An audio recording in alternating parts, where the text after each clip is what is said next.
कर्जत तालुक्यामधील शेतकऱ्यांना आज रोजी कुकडीच्या पाण्यासंदर्भात व इतर कोणत्याही संदर्भात रोहित पवारांकडून फसवी काल चालू होती, आज चालू आहे. आता इथून पुढे काय करतात ती त्यांनाच माहिती. रोहित पवार साहेब, तुमचे सरकार असताना, तुम्ही आमदार असताना मागच्या 3 वर्षामध्ये अक्षरशः कुकडी पट्ट्यामध्ये तुम्ही वाळवंट गेले होते.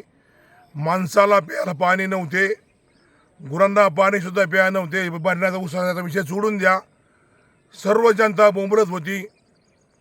तरीसुद्धा तुम्ही, आमचं सरकार आहे आज, आमचे दैवत रामचंद्र आमदार आहेत, तरीसुद्धा तुम्ही म्हणता मीच पाणी सोडलं. मग तुमचे सरकार असताना तुम्हाला पाणी का सोडता आले नाही?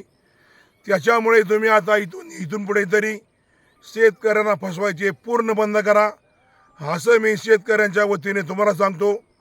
तुम्ही काही करा, किती व्हिडिओ काढा, किती फोटो टाका, कोणत्या मंत्र्याबरोबर फोटो काढा, पण ही जनता अजिबात बोलणार नाही. इथून पुढे तरी 100% बोलणार नाही. आणि कुकडीच्या पाण्याचे श्रेय घेण्यासाठी पत्र देऊन आमदार रोहित पवारांची चमचेगिरी चालू आहे. आता तुमची इथून पुढे सुद्धा अजून किती चमचेगिरी चालणार आहे हे तुमच्या म्हणजे तुमच्या सगळ्यांच्या शरद पवार गट राष्ट्रवादीच्या बुद्धीनुसार तुमचा कार्यक्रम चालू आहे. तुमची उलटी बुद्धी चालू आहे. सगळ्या लोकांना कळते पाणी कोण सोडते, कुणी बंद करते. अहो, आमच्या 27 गावांची तुम्ही डायरेक्ट तुकाई चारी 3 वर्ष बंद ठेवली होती. आजपर्यंत आमचा बाग सुपराम झाला असता. तुम्ही सगळं वाटोळं करून ठेवलं आहे. त्याच्यामुळे तुम्हाला सांगतो, आता इथून पुढे तरी अजिबात लोकांना बोलवायचा कार्यक्रम करू नका, कुणी बोलणार नाही.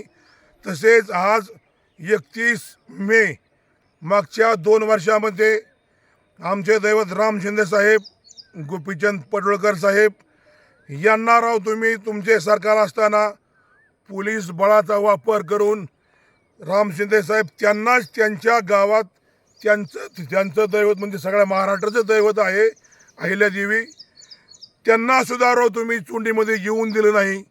काय राव, इतकी दादागिरी. अक्षरशः गोपीचंद पडळकर साहेबांना चुंडीमध्ये हजारो पोलीस आणून त्यांना तिथं अडवायचा कार्यक्रम केला होता. हा 2 वर्षापूर्वीचा काळ होता. गेल्या वर्षी आमचं सरकार आलं होतं, त्यावेळेस तुम्हाला आम्ही येऊ नको म्हणलो का? तुम्हाला आम्ही आमंत्रण दिलं होतं. तुम्ही आले का नाही माहीत नाही, पण तुमच्या सरकारच्या काळात एवढी दादागिरी केली तशी आमचे सरकार आहे आज, आम्ही दादागिरी केली नाही. आमचं तुम्हाला आमंत्रण असतं, पण तुम्ही एवढी दादागिरी केली. मग तुम्ही कसं काय म्हणता? आमचं सरकार असताना तुम्ही कसं काय म्हणता ही मॅच पाणी सोडलं? काय राव चाललंय ह्या तुमच्या ह्या कार्याला? मला बोलायचे शब्दच नाहीत. काय बोला तुम्हाला? मी नाही बोलणार. तुम्हाला जनता सगळी इडेच काढीत आहे.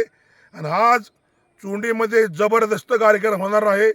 गेल्या वर्षी जबरदस्त कार्यक्रम झाला, पण तुमचे सरकार असताना तुम्ही आमच्या नेत्यांची हाल केली राव. एवढी हाल केली, तिकडे येण्यासुद्धा बंदी केली. पार 300 वर्ष झाले तिथं दरवर्षी कार्यक्रम होत होता, पण तुम्ही ह्या मागच्या 2-3 वर्षात हारून पाडला होता. आमचे कार्यक्रम रद्द करून तुमचं कार्यक्रम घ्यायचं चालू केलं. एवढी दादागिरी, ह्या दादागिरीमुळे तुमचे सरकार गेलं आणि अजूनही बेकारी होणार आहे असं मी तुम्हाला सांगतो. आणि इथून पुढं एखाद्या मंत्र्याबरोबर फोटो काढून ही मे काम आणलं, ती मे काम आणलं, एखादं पत्र देऊन चमचेगिरी करायची बंद करा असे मी तुम्हाला विनंती करतो. सर्व जनता हुशार झाली आहे.